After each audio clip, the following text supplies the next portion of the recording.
Running through the centre of the park is a series of ponds, lakes and waterways, the grandest of which is Half Mile Lake. It looks natural, but in fact it was designed by Capability Brown in the 1700s and painstakingly dug out by hand. Today, the park's 2 safari boats carry around 300,000 visitors a year out onto the lake to see the hippos and sea lions, pelicans and gorillas who live there.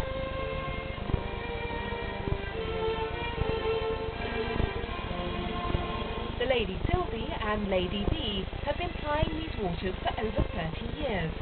But now passenger numbers are growing and the 2 vessels are struggling to keep up with demand. Safari Park boss Keith Harris has decided that it's time to replace them.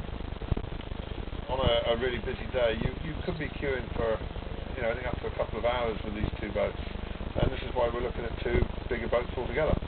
Loading, unloading will be quicker. We'll get more people around the lake, and hopefully, it'll be more enjoyable for everybody. The new boats will be almost twice the size of the pair they're replacing, with seats for 102 passengers. But the bigger boats will have a deeper draft. To allow them to operate, the shallow landing area will have to be dredged. We've actually got to get a digger into the lake. We've got to empty the lake out as far as we need to, and get a digger in there and flatten this area out so these new boats don't hit it. The sluice gates are opened. Thousands of gallons of water an hour flood out of Half Mile Lake.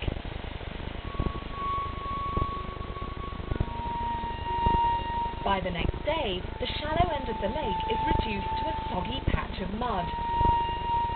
Now water bailiff Nick Robin must get a 10-ton digger out onto the lake bottom to dredge out the landing area for the new boats.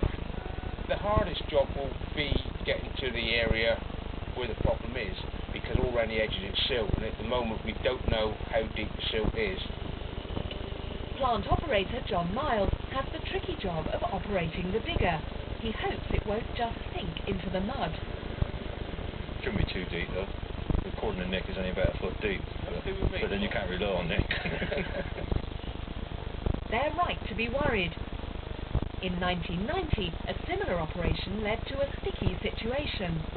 The digger driver that we had in them days decided just to drive into the lake, and literally that's what he did. He drove into the lake and he stayed there. He went in at 8:30 in the morning and he was still in the lake at 7:30 in the evening. Everyone holds their breath as John inches the huge machine out onto the slippery mud. Luckily, the lake bed proved firm enough. Work can now go ahead.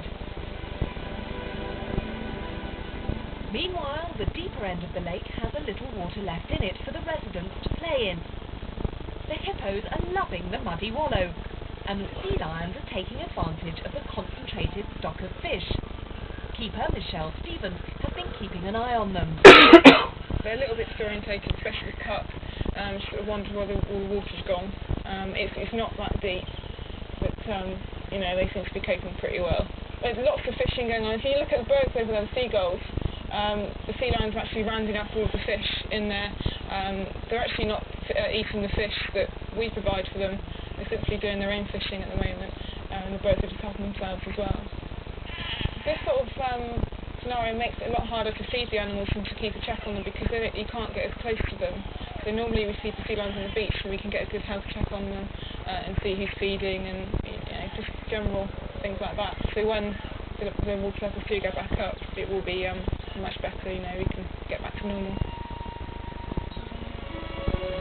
The digging work is almost completed and the animals are happy enough for now. But the lake must be refilled soon or they could become distressed. Some water can be let in from the upper lakes, but to bring the level back to normal will require a good few hours of rain.